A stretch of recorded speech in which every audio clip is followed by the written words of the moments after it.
Ahora, los tipos de datos estructurados, esto que estamos viendo acá, sencillamente buscan representar algún objeto del mundo real en el código. Funciona sencillamente para hacer la representación de cualquier elemento de nuestro mundo en el computador. ¿Sí? Si ustedes necesitan guardar los datos de una persona, ustedes se crean su estructura persona que está compuesto de datos elementales. Es un poco lo que hemos estado viendo acá con los registros, ¿ok?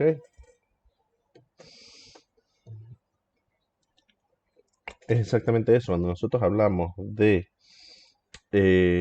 tipos de datos elementales o tipos de datos predefinidos, el computador tiene los que ya le mencioné anteriormente. Enteros, flotantes, caracteres, booleanos y, y cadenas de caracteres, que ya comienza a ser un tipo de dato elemental, ¿ok? Eh, el tipo de dato booleano, ¿qué es? Es un tipo de dato que simplemente significa verdadero o falso, ¿ok? ¿Para qué nos sirve? Nos sirve para diferentes cosas. Por ejemplo, el verdadero o falso o encendido y apagado, cuando vean arquitecturas de computadoras lo van a ver así, o unos o ceros, sencillamente les permite a ustedes hacer una operación lógica. Por ejemplo, si ustedes dicen, si 2 es igual a uno, eso siempre les va a devolver falso, porque 2 no es igual a uno. ¿Ok? Esa operación lógica se transforma en falso, ¿correcto? Eso nos sirve para tomar decisiones, como lo hacemos en las estructuras de decisión, o para representar algunos estados. Por ejemplo, ustedes van a representar a las personas. Ustedes quieren decir si una persona es mayor de edad o no. Ustedes, viendo el valor que tienen en edad, pueden crearse un campo dentro de esa estructura persona que se llama is mayor de edad y es booleano. Si la edad es mayor a 18, va a ser verdadero, si no, va a ser falso. Eso le sirve para representar simplemente dos estados y es muy importante para, como ya les dije anteriormente, las operaciones lógicas en el código y para otros tipos de representaciones que ustedes pueden necesitar. Por ejemplo, si ustedes quieren leer un archivo, hay funciones en el lenguaje que les permite saber si el archivo existe o no existe. Y cuando ustedes van a buscar un archivo en su computador, ustedes abren una carpeta y ven, ¿está o no está? Eso solo tiene dos tipos de respuestas posibles, verdadero o falso. No existe un está pero a mitad, o puede ser que esté no. O está o no está. Para eso sirven los tipos de datos booleanos, ¿ok? Para representar dos estados. Y por eso se usa el true o el false, que es verdadero o falso. La lógica que hay detrás de la palabra reservada var es algo que implementa el lenguaje como tal, C Sharp en este caso, y son tipos de variables dinámicas. Ustedes van a usar una variable de la cual no saben cuál es el tipo de dato y la declaran como un var. Una vez que esa variable sea asignada, es decir, que ustedes le asignan un valor, el lenguaje en automático reconoce cuál es el tipo de dato que ustedes están asignando y modifica esa variable en ese tipo de dato, ¿ok?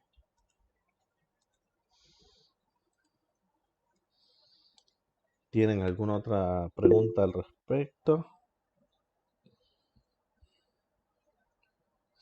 Sí, sí existe el regex, pero no tiene nada que ver con la clase de hoy. Las expresiones regulares son contenidos más avanzados, digámoslo así. Con la clase de repaso no tiene nada que ver, la vamos a ver cuando sea el momento. Dime, Sebastián. Ya, ok. Mi duda, bueno, sigue de la otra sobre el var, la palabra var, y es que, por ejemplo, solo tengo una variable x, digo var x, y le asigno, supongamos, un booleano, false. Ujú. y luego le asigno un número, un flotante. ¿Eso se Mm, podría o daría un error? no, no, O da un sea, una vez error. que se... Una vez que tú le asignas el valor, él toma el valor por defecto. Existen unos tipos de variables que son dynamic, pero esos tipos de datos, utilizarlos, tienes que estar muy seguro de cómo lo vas a utilizar y saberlo utilizar muy bien.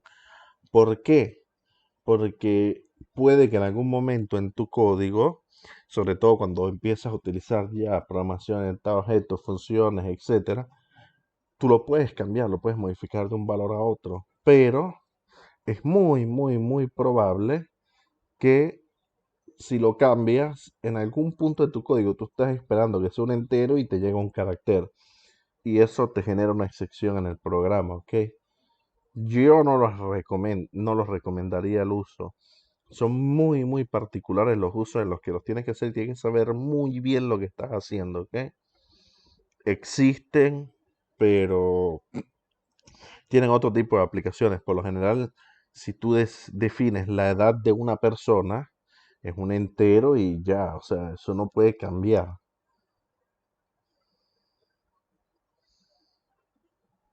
Exactamente, podría llegar a código espagueti, pero más que al código espagueti, que en realidad el código espagueti es un código desordenado, te puede llevar a que tu programa vaya en error porque tú estás esperando conseguirte allí un entero y tienes otro tipo de valor que no tiene nada que ver, ¿ok? Entonces tu programa generaría una excepción. Eh, no sé si tengan alguna otra duda, si no pasamos a la parte de funciones.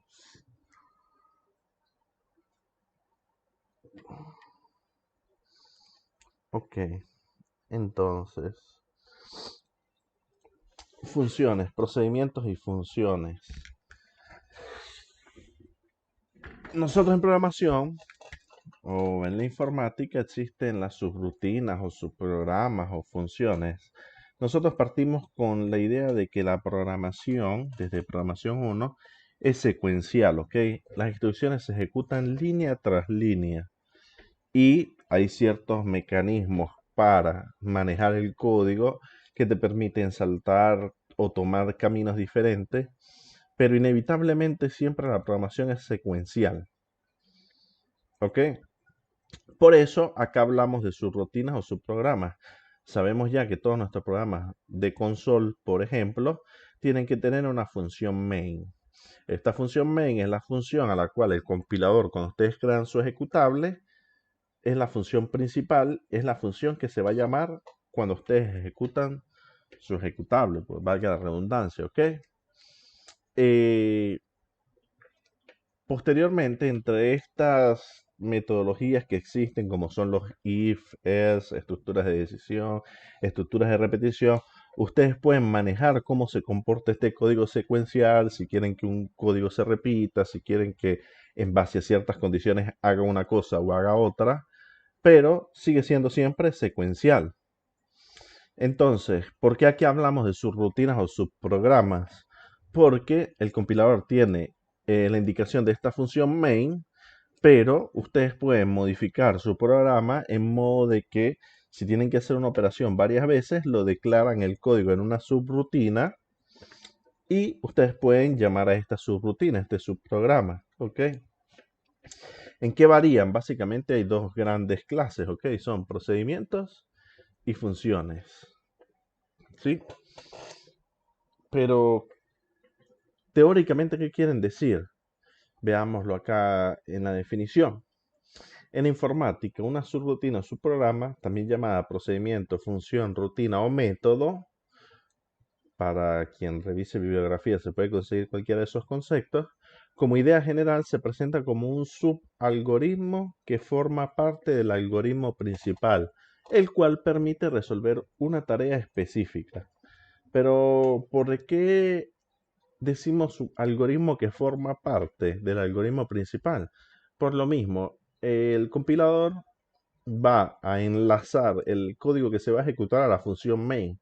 Ustedes pueden crear adentro el procedimiento, funciones, métodos, rutina, como lo quieran llamar, pero no necesariamente tienen que ser llamados. su programa, si ustedes crean una función y nunca la llaman dentro de su función main, ¿ok? Nunca va a ejecutar ese código. Eso es una de las características, pero lo más importante es que, o que tienen que tener muy claro, es que va a permitir resolver una tarea específica, ¿ok? No, los métodos no son funciones que funcionan solo para elementos específicos. Ya vamos a ver cuáles son las diferencias. Todas las instrucciones de nuestro programa deben estar incluidas en un procedimiento de función, a las cuales llamaremos mediante su identificador. A estas funciones y procedimientos podemos pasarles parámetros, ¿ok? Les podemos pasar datos para que ejecuten esa tarea específica que queremos resolver. La diferencia prácticamente entre un método, un procedimiento y una función es muy sencilla. Nosotros podemos declarar funciones que son todas aquellas que devuelven un resultado, ¿ok? O podemos declarar procedimientos, que son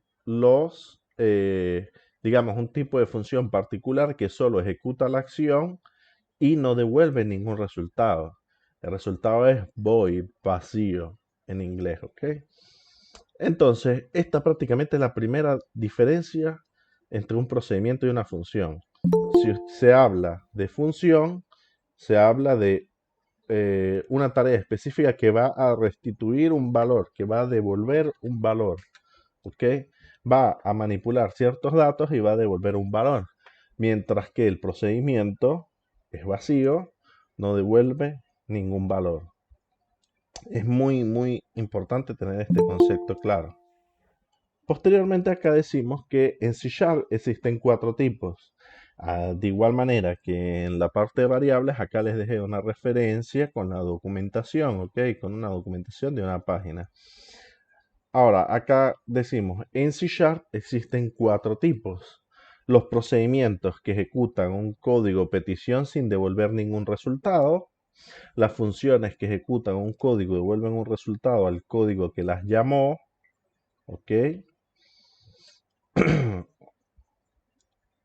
Y tenemos procedimientos de propiedades que permiten manejar las propiedades de los objetos creados. Acá ya empezamos a hablar de objetos.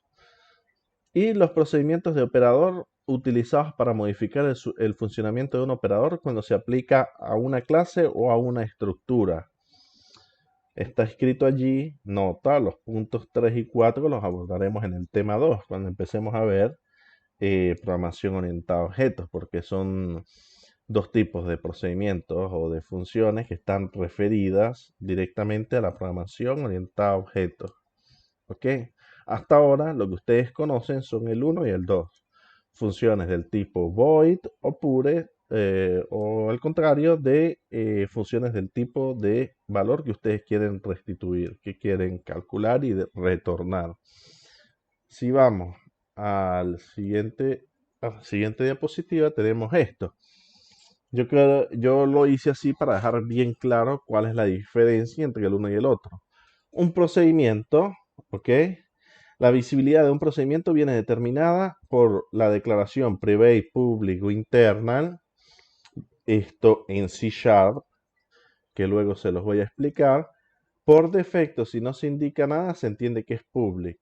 Un procedimiento puede recibir o no parámetros, ejecuta instrucciones, pero nunca retorna un valor. ¿Ok?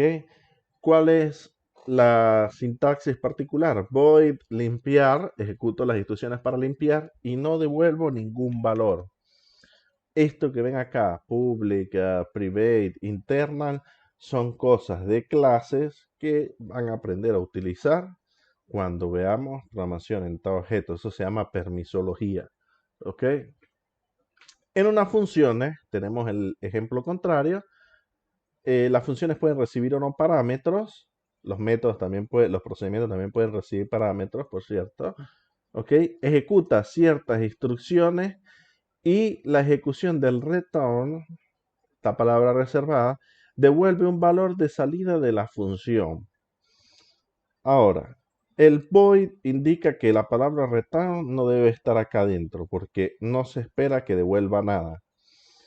En este caso, cuando se declara, si ignoramos por un momento la permisología que está acá, public, nosotros estamos indicando en el prototipo de la función que estamos haciendo el tipo de valor que queremos devolver. Acá puede haber cualquier tipo de valor elemental o no elemental, porque ustedes pueden devolver estructuras, clases cuando las aprendan a desarrollar, ¿ok? Tiene un nombre para hacer un identificador de esa función, puede recibir o no parámetros, pero dentro hacemos la ejecución del código que queremos hacer. En este caso queremos hacer una suma, recibe dos valores y los suma y devuelve el resultado.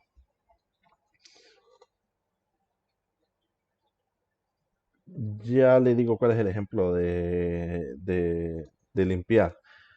Al devolver este resultado, sencillamente lo que se quiere hacer es, esto es un ejemplo muy sencillo, lo que se busca hacer con una función o un procedimiento es evitar repetir muchas veces el mismo código, ¿ok?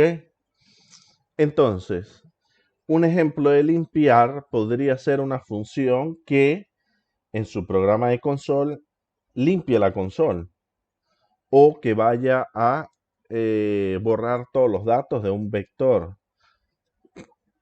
Esos serían ejemplos en la vida que podríamos tener de limpiar. Limpiar una estructura, a limpiar todos los datos que tengan una estructura porque quizás a un cierto punto necesito que esté mi estructura limpia antes de volverla a utilizar. Ese podría ser un ejemplo de ese void. Otro ejemplo sencillo de lo que podría ser un procedimiento podría ser imprimir. Si yo tengo todos mis datos en una estructura, puede que yo necesite mostrarlos todos, ¿ok? Si necesito mostrarlos todos, yo no voy a hacer 50 veces en mi código la función o las instrucciones de código que me permiten mostrar esta textura, todos los valores de una persona. Entonces yo me creo mi función imprimir que recibe una persona, no va a devolver nada porque no voy a hacer cálculo y él sencillamente se va a encargar de hacerme la impresión de todos los datos de esa persona en el formato que yo le indique, ¿ok? Entonces, básicamente y en resumidas palabras, esto sería el repaso de, digamos, las últimas clases de programación 1. No sé si tengan dudas al respecto con procedimientos, funciones.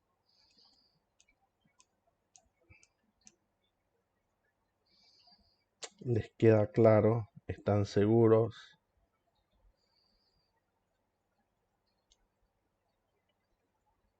Ok. Entonces, yo de momento voy a parar acá la registración.